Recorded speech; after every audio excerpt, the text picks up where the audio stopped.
Assalamualaikum warahmatullahi wabarakatuh. Saat ini saya berada di Punden Bajenggot, Dusun Klete, Randekan Sari, Diorejo.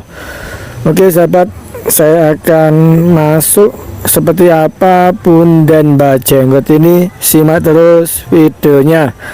Assalamualaikum, permisi Mbak, nyun sewu.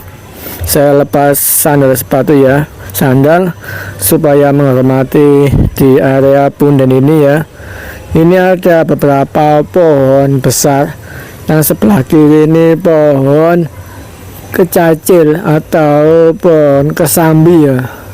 Dan di sebelah kanan ini nggak tahu pohon apa ini, pohon jaranan atau pohon apa. Mungkin bagi sahabat-sahabat yang tahu silahkan komen di bawah ya. Seperti ini. Dan Punden ini sangat bersih ya. Jadi di hari tertentu, Jemaah Legi atau hari-hari tertentu tiap tahunnya ini selalu ramai dikunjungi warga ya. Karena ini Punden yang dirawat, Punden Babat Alas, dusun ini ya, Dusun Klete, Desa Randekan Sari, Diorejo. Di dusun di Randekan Sari ini ada 4 dusun ya, Dusun Telapak, Randekan Sari, Klete, dan Bunut. Oke sahabat, ada jejak ini ya, saya perlihatkan lebih detail. Di sebelah kiri ini ada kendi, ada dupa, ada tempat apa itu seperti gelas, ini ada kembang atau bunga ya, seperti ini ya.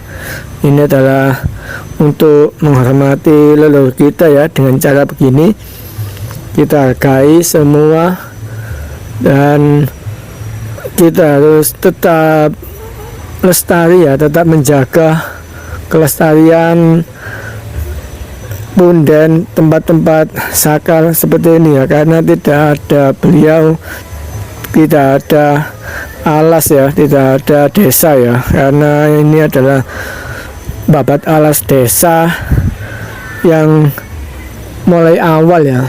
Jadi ya butuh perjuangan untuk Babat Alas itu ya, tidak mudah. Oke sahabat, Punden Bajenggot ini berada di tengah lahan pertanian ya. Seperti saat ini itu kan musim hujan. Nah ini beberapa hari yang lalu ini tidak hujan ya, 5 hari ya tidak hujan. Kalau nggak hujan itu biasanya petani itu ya bingung mencari air ya, karena di Gresik itu terkenal tak ada hujan ya, pertanian tak ada hujan, dimana tanah di area Gresik itu tanah tandus, tanah bergerak. Jadi bangunan di sini itu lebih kuat, lebih kokoh ya, dibandingkan di daerah Sidoarjo itu bisa 3 kali lipat. Oke sahabat, inilah Punden Bajenggot, Punden Dusun Klete, Desa Randekan Sari, Diorejo. Di depan ini adalah pohon kecacil atau pohon kesambi ya. Pohon kesambi itu memang pohon yang kuat, yang kokoh, tidak mudah roboh kena angin, sehingga banyak sekali saya jumpai pohon-pohon seperti ini di tempat-tempat Punden, di tempat-tempat makam keramat seperti itu. Jadi banyak sekali ya pohon-pohon seperti ini. Kadang ada pohon asam, pohon kecacil, pohon beringin, dan lain-lain. Oke sahabat, ada jejak. Inilah Punden Bajenggot, Dusun Klete, Randekan Sari. Di sini ada batu bata kuno ya. Itu ada batu bata kuno dengan ukuran yang besar. Oke, sekian informasi dari saya. Semoga bermanfaat. Wassalamualaikum warahmatullahi wabarakatuh. Sampai jumpa di video berikutnya.